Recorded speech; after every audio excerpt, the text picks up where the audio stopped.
At my niece's birthday party, my parents and sister held down my 11-year-old daughter and chopped her hair off so she wouldn't outshine her cousin. My mum said, "Don't make a scene." I didn't. I did this. The next day, they were crying at the police station. I didn't see the scissors gleaming under the kitchen lights. I didn't see the look of pure terror on her face when it happened, the way her eyes went wide like a trapped animal. I didn't see them laughing or holding her down or brushing her tears away like they meant nothing, like she was just a doll they were playing with. But I saw what they left behind, the aftermath of their cruelty.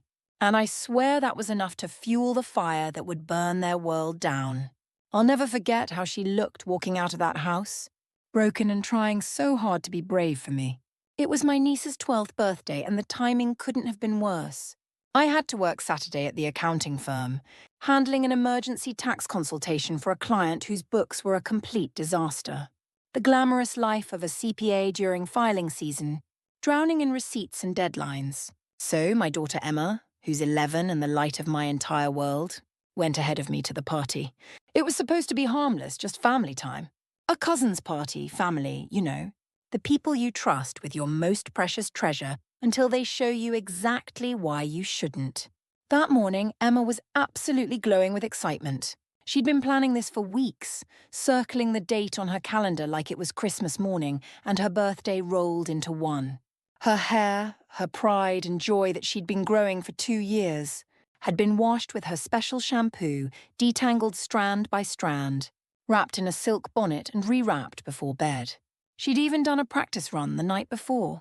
She begged me to take her to a real salon, not the strip mall place with the fluorescent lighting and panic haircuts that looked like they were done with safety scissors. A real one with soft music and fancy chairs and stylists who knew what they were doing. "I want to feel pretty just this once, Mom. Please, I promise I'll do extra chores." So I picked up 2 night shifts doing tax prep for small businesses, worked until my eyes burned, cancelled my massage that I'd been looking forward to for months, and handed over $120 from my consulting fees. It was worth every penny to see her face light up. She chose the look herself after scrolling through Pinterest for hours, soft curls half up, pearl pins tucked into a side braid that caught the light when she moved her head. "Do you think Lily will like it?" she asked, fussing with a pin in the bathroom mirror, her face serious with concentration. "Lily is my niece, Victoria's daughter, and Emma always wanted her approval. She'll love it," I told her, smoothing down a curl that had escaped. "You look absolutely beautiful, sweetheart. Like a princess." She smiled so wide it made my chest ache with love and pride. She'd even handmade a gift. A friendship bracelet she'd spent hours on, wrapped in glitter tape with a card she'd written in her best cursive, dotting every I with a heart. I dropped her off at Victoria's house, kissed her goodbye and went back to the office thinking she was safe. Thinking my family would protect her the way I would. Foolish, I know. But I trusted them with the most precious thing in my world. When I pulled into the driveway that evening, exhausted from dealing with tax codes all day, something twisted in my gut. Not nerves, not paranoia, just the kind of wrongness you only recognize in hindsight. The air felt too quiet, too still, like the calm before a storm. And then the front door opened before I could even get out of the car. Emma stepped out, and I swear to God for a second I didn't recognize her. My beautiful, confident daughter looked like a shadow of herself. Her hair, her long, perfectly styled hair that had taken hours to perfect, was gone. Not trimmed, not cut with any care or thought or love. Hacked, butchered like it was nothing more than weeds in a garden. It was short, uneven, jagged like someone had attacked it with garden shears in the dark. Some pieces hit her chin in choppy, uneven layers. Others barely grazed her ears. It looked like a disaster, like cruelty disguised as a haircut, like someone had taken scissors to her soul. She looked down when she walked toward me, shoulders hunched forward like she was trying to make herself smaller, breathing shallow and quick. Her eyes were red and swollen from crying. Her beautiful dress was wrinkled and stained. "Emma," I said, climbing out of the car on unsteady legs, my heart hammering. "What happened to your hair, baby?" She tried to smile, tried to be brave for me, tried to pretend it wasn't that bad. That's the part that killed me, destroyed me completely. The way she was still trying to protect my feelings when her world had just been shattered. "They cut it," she whispered, and then she burst into tears that seemed to come from her very core. My chest cracked open like someone had taken a sledgehammer to it. The world tilted sideways and I felt like I might throw up. They cut it, I repeated, too stunned to process anything else, my voice barely above a whisper. She nodded, wiping her nose with her sleeve, looking so small and broken. Her voice was small and broken. Grandma and Aunt Victoria! They said I was being bad. I wanted to turn to stone, shatter into a million pieces on that driveway. I wanted to run inside that house and start flipping tables like I was having a biblical meltdown, like I was Jesus in the temple. But Emma was sobbing and she needed me to be strong, to be her safe place. So I knelt down in the driveway, not caring about my work clothes, and held her while she fell apart. She buried her face in my neck and just cried like her heart was breaking. Her whole body was shaking like a leaf in a storm. Can we go home, Mom? Please, can we just go home? She asked against my shoulder. We're not going home yet, I said, surprised by how calm my voice sounded when inside I was screaming. That scared me more than anything. We walked back toward the house together, me and my broken daughter. I kept my hand on her shoulder, feeling her tremble under my palm like a scared animal. I half hoped someone would try to stop me, give me a reason to lose control completely. No one did.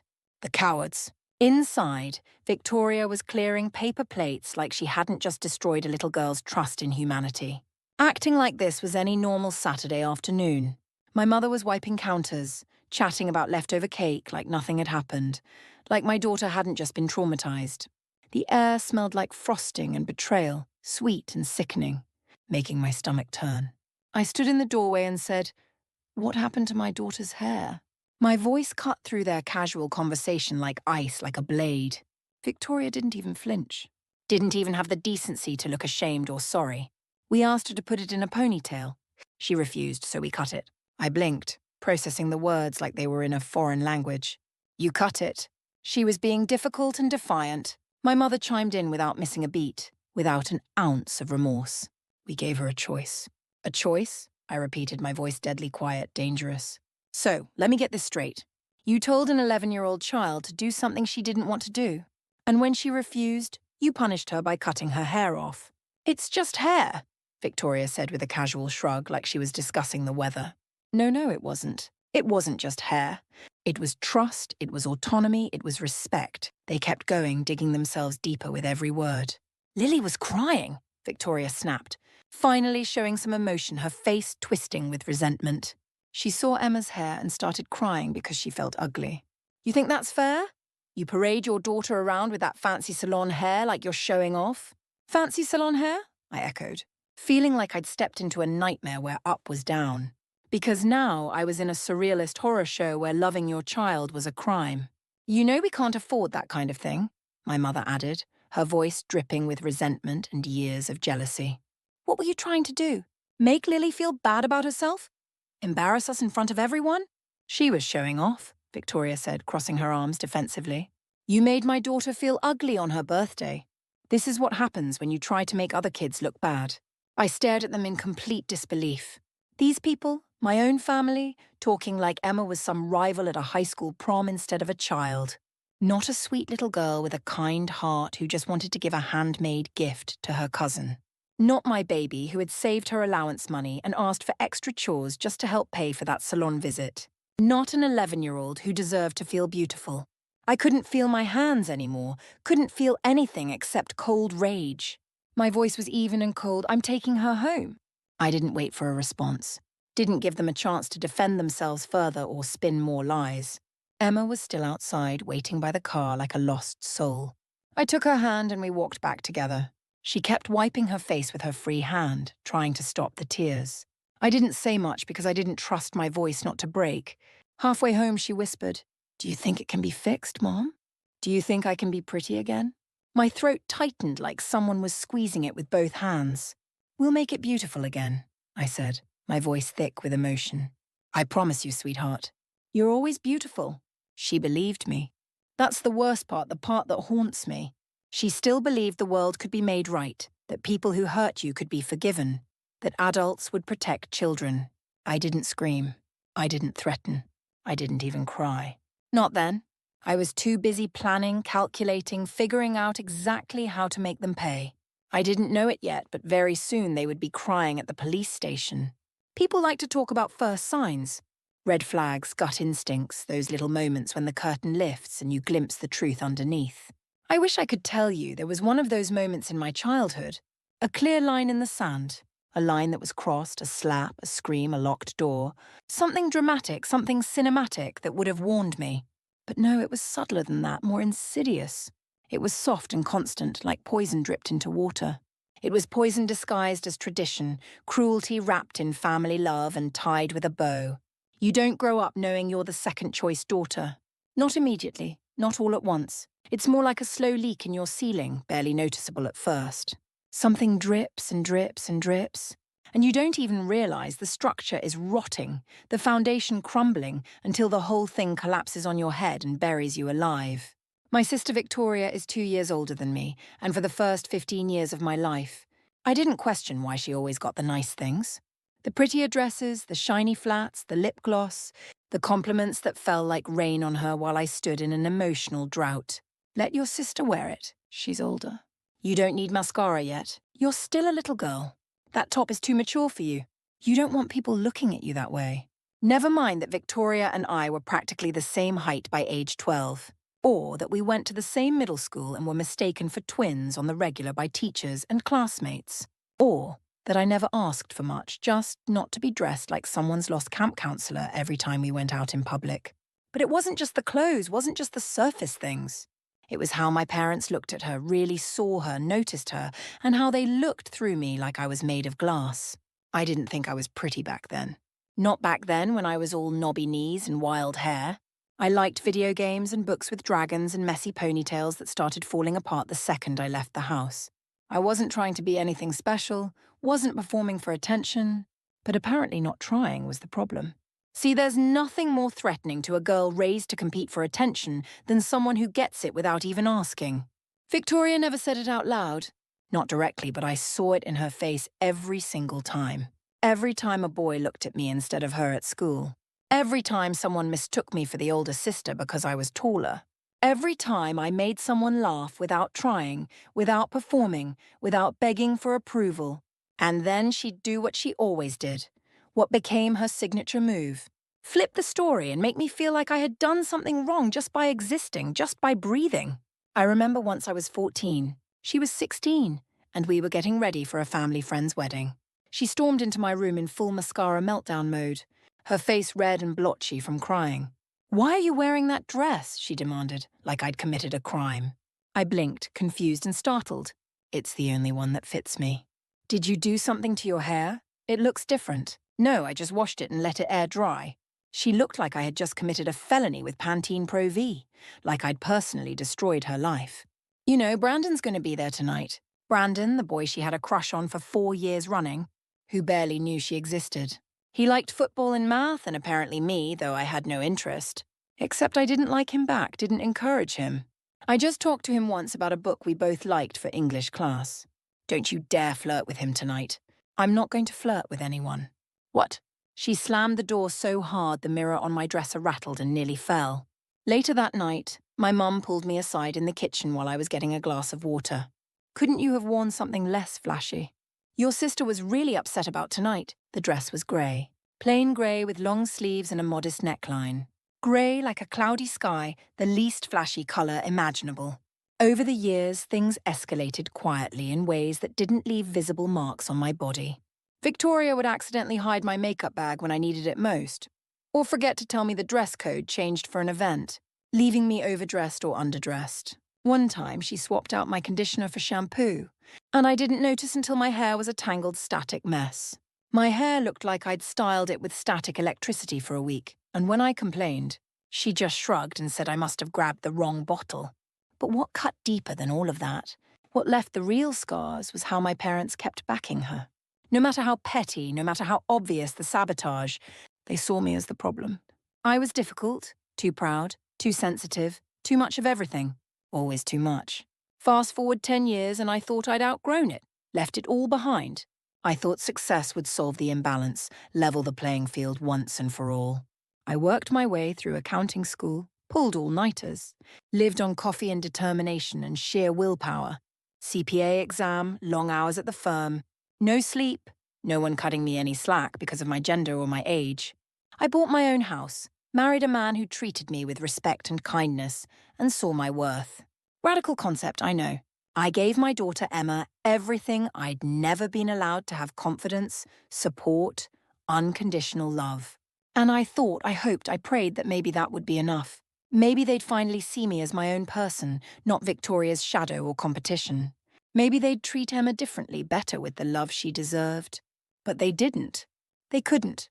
The patterns were too deep, too ingrained, too much a part of who they were. I started to notice it during family visits. The little cuts disguised as concern. Emma would come to family dinners in a cute outfit she picked herself, beaming with pride, and my mother would purse her lips. "Don't you think that skirt's a bit much for a little girl?"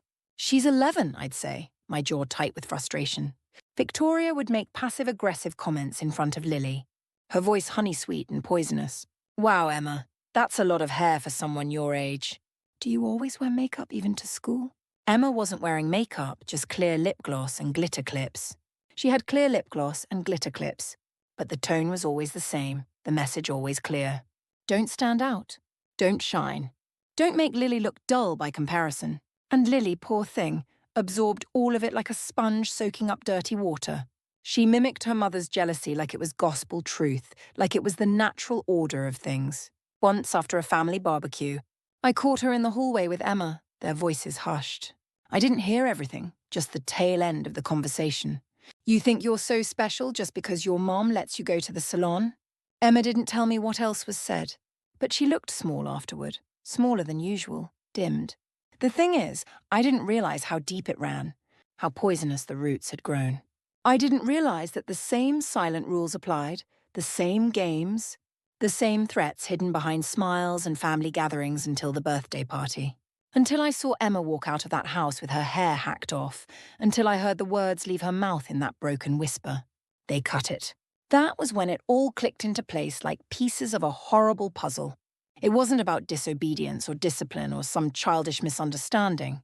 It was punishment for being beautiful, for shining, for standing out when she was supposed to stay quiet and small and invisible. They saw in Emma the thing they'd always hated in me: natural confidence. Effortless beauty, the audacity to exist without apologizing. And they came for her with scissors and cruelty. I thought I had escaped it, that the worst of it was behind me. But I didn't realize I had just walked her, my precious daughter, straight into the same trap I grew up in. She said it while I was pouring tea, my hands still shaking from the adrenaline of the day. They held me down, just like that, with no warning. No build-up, no tears, just those 4 words dropped into our kitchen like a bomb. Flat and quiet, like she was telling me the weather report or what she had for lunch. Emma sat at the kitchen table in her hoodie, legs tucked up under her like she was trying to disappear, staring at nothing. I stopped mid-pour, the teapot frozen in my hand, steam rising between us. "What did you say?" "They held me down," she repeated, her voice eerily calm, too calm for an 11-year-old. I told them no. I said, "Please don't." Aunt Victoria pushed me into the chair and Grandma said, "It's just hair. Stop making a scene." And then they cut it while I was crying. I didn't speak, couldn't speak. I was too busy clenching the teapot like I could squeeze justice out of it, like it was their necks. My knuckles were white with the effort of not throwing it across the room. "They were laughing," she added, picking at her sleeve with nervous fingers. "Grandpa said I needed to be humbled, that I was getting too big for my britches." Lily was filming me with her phone. So was Tyler. He said he was going to send it to the group chat and show all his friends. She blinked slowly, processing. I don't even know what group chat he meant, but everyone was going to see. I sat down fully because if I didn't sit, I was going to break something valuable, something irreplaceable. "They filmed it. They filmed you crying and begging them to stop." She nodded, still not looking at me, staring at the table. Tyler had his tablet. He was holding it up the whole time like it was a movie, like I was entertainment. I think he thought it was funny. Of course he did. Of course a teenage boy would think terrorizing a little girl was hilarious content, and no one stopped them. Grandpa was eating cake and watching like it was a show. Lily told them to get the front too, so it would be even all around. I stared at her across the table, really looked at her. She looked so small in that chair, smaller than she'd ever looked in her life. Smaller than any child should ever have to look. Her shoulders were hunched, like she was trying to disappear into herself. And that was the moment everything inside me turned cold, calculation replacing emotion. I wasn't even angry anymore, wasn't feeling anything except determination. I was calculating, planning, ready for war.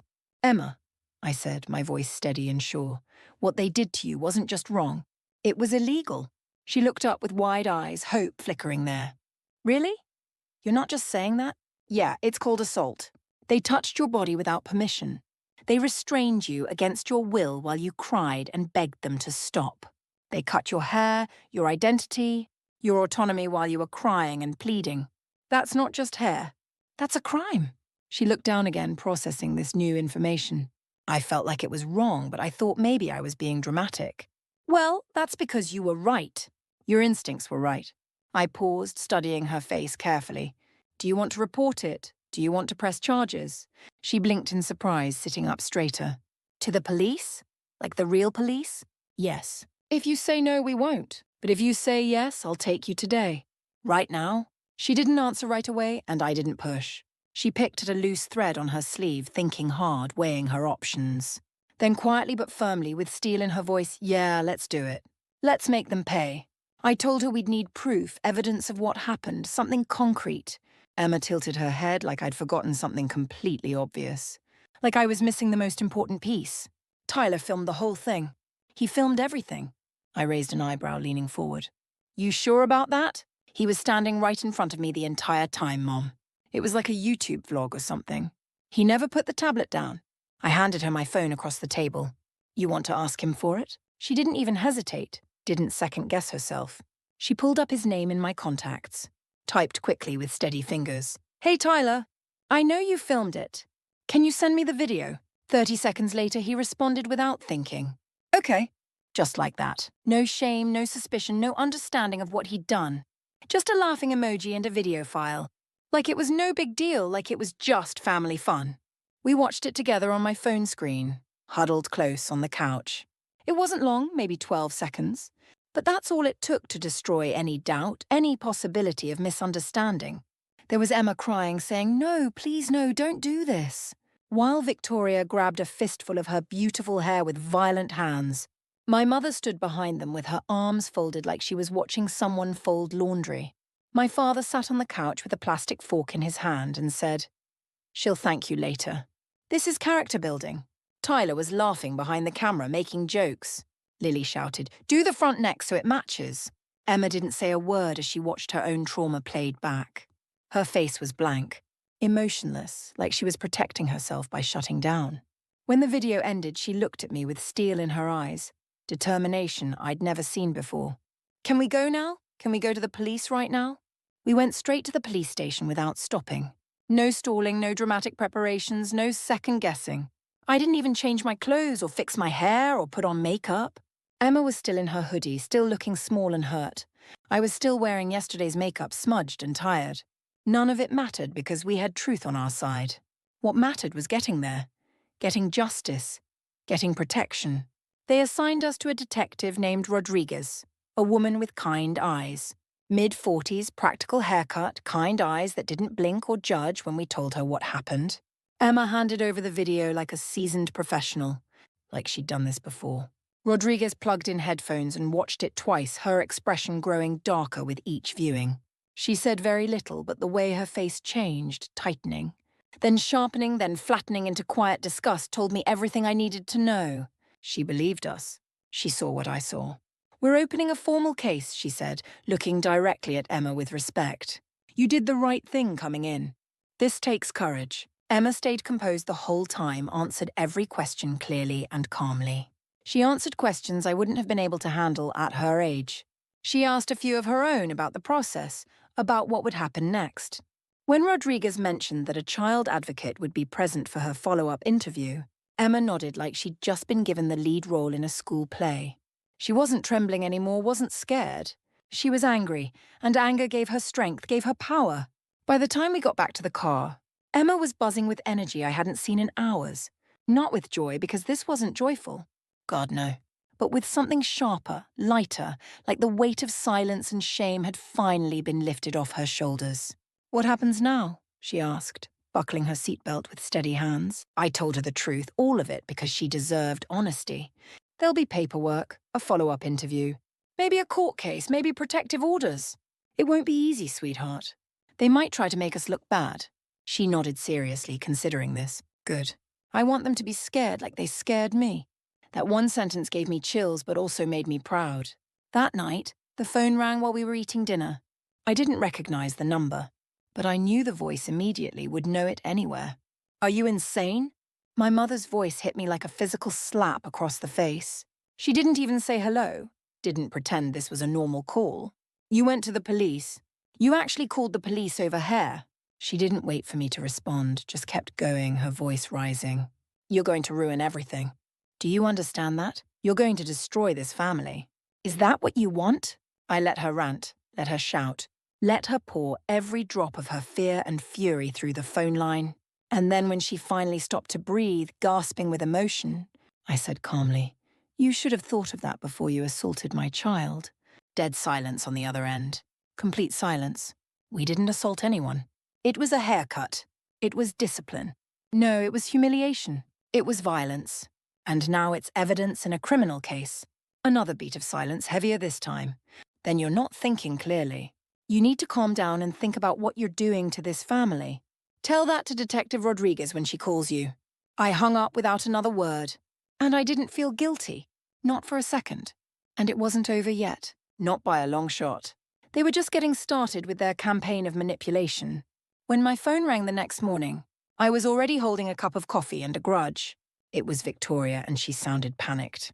CPS was at our house, she said, her voice cracking with panic and fear. They showed up this morning, Samantha, unannounced. They wanted to see Lily's room. They asked if we had scissors lying around. They asked about our parenting methods. I stayed silent, stirred my coffee slowly, let the silence speak for me. Let her panic fill the void. What the hell is wrong with you? She whispered, her voice breaking. You actually went through with it. You pressed charges against your own family. No, I said evenly, calmly. I just reported what you did. The rest, that's on you and your choices. It's hair, Samantha. It's just hair. There it was again. That same old tune they kept playing like a broken record. Just hair, just fun, just sisters, just childhood, just family. No, I said, my voice hard as steel. It's holding down a crying child and cutting her body without consent, and filming it and mocking her while she begs you to stop. If that's what you call parenting, if that's your idea of family fun, then I'd be worried too. She tried to switch tactics, tried to manipulate me the way she always had. She begged me to retract the report, to make it all go away. You're tearing the family apart, she said, her voice breaking with fake emotion. You've made this so public I could lose my kids. Is that what you want? You should have thought about that, I said coldly, without an ounce of sympathy, before you touched mine. I hung up. No goodbye, no explanation, just the click of a boundary locking into place forever. I should have known they wouldn't stop there, wouldn't accept consequences quietly. That afternoon, someone sent me screenshots of their social media campaign. There they were, my parents and Victoria, posting on Facebook, spinning their own version of the truth like it was a school talent show. It was a game. Emma said she wanted a makeover. Samantha is being unstable again. She has a history of overreacting. We love Emma. We were bonding. Bonding? Is that what we're calling assault now? Bonding by force, bonding through trauma. One comment actually said, I've known Samantha for years, and she's always been obsessed with appearances. It's sad she's weaponizing her daughter like this. Oh, really? Brenda from church. That's your takeaway from watching a child be held down and traumatized? I showed the post to Emma, let her see their lies for herself. She scrolled through the comments, her mouth tightening with each lie, each defense of her attackers. They're lying about everything, she said softly, her voice steady. I know. And they think they're getting away with it. I looked at her carefully, watching her face. Not if we tell the truth. Not if people see what really happened. Then I paused, considering. Would you be okay if I posted the video? If everyone could see what they did? She looked up at me without hesitation. Not like a scared kid, but like someone who was done being made to feel small. Done being silenced. Please post it. I want everyone to see what they did to me. So I did. No long caption, no emotional rant, just the simple truth. This is what they call a game. This is my 11-year-old daughter crying while they hold her down and cut her hair. She said no. They laughed. And then I attached the video for the world to see. It exploded across social media. The same people who had been calling me dramatic in the morning were tagging me with apologies by the evening. I take it back. This is horrifying. Why is that kid laughing while she's crying? This is assault, full stop. I'd press charges too. What the hell is wrong with these people? That poor baby. How could they do this? Even the original commenters who doubted me started deleting their replies, backtracking as fast as they could. Funny how fast moral clarity can show up when there's actual footage, when lies can't hide the truth. Emma sat next to me while we watched the view count tick up, watched justice spread. I glanced at her. She was smiling.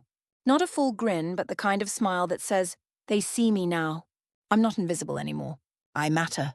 2 days later, I got a text from my dad. Hey, your monthly payment didn't come through this month. Was there an issue with the bank? I stared at it for a second, then I typed, no issue. I'm just not paying for people who laughed while my daughter begged them to stop. Come on, Samantha.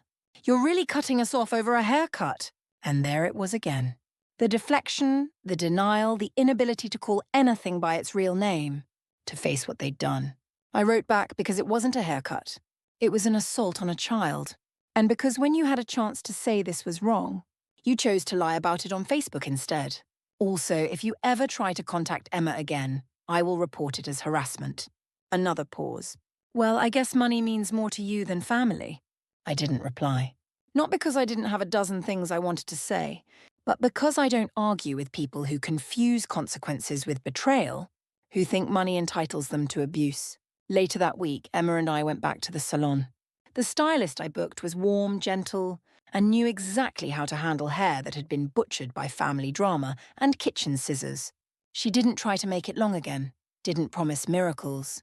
She didn't use words like fix or repair that might make Emma feel broken. Instead, she leaned down to Emma and said, let's make this yours, beautiful. Let's make you feel powerful. An hour later, Emma was looking at herself in the mirror, touching the new shape of her hair with wonder and growing confidence. She tilted her head and smiled, really smiled. I look awesome. I look strong. And you know what? She absolutely did. She looked like a warrior. The following week, Emma gave her full statement at the station. She walked in like she owned the building, like she belonged there. No tears, no hesitation, no fear in her voice. She answered every question clearly and honestly, with strength I didn't know she possessed. When they asked how it made her feel, she said, like they thought I didn't matter, like I was just a thing they could do whatever they wanted to. When they asked why she was reporting it, she said, because I do matter. Because what they did was wrong. Because other kids should know it's not okay. I sat there with my hands clasped in my lap, listening to my daughter reclaim every inch of her voice and power, watching her transform from victim to survivor to warrior. When we got to the car, I asked, do you ever want to see them again? She didn't even look at me, didn't hesitate. No, never. They're not safe people. I nodded, proud of her clarity. Then you won't. You get to choose who's in your life now and who's not. That's your power. A month passed, and the legal system moved slowly but surely. The case went through the system like clockwork. None of them went to jail, which was disappointing but expected. I didn't expect they would, but it stuck to them forever.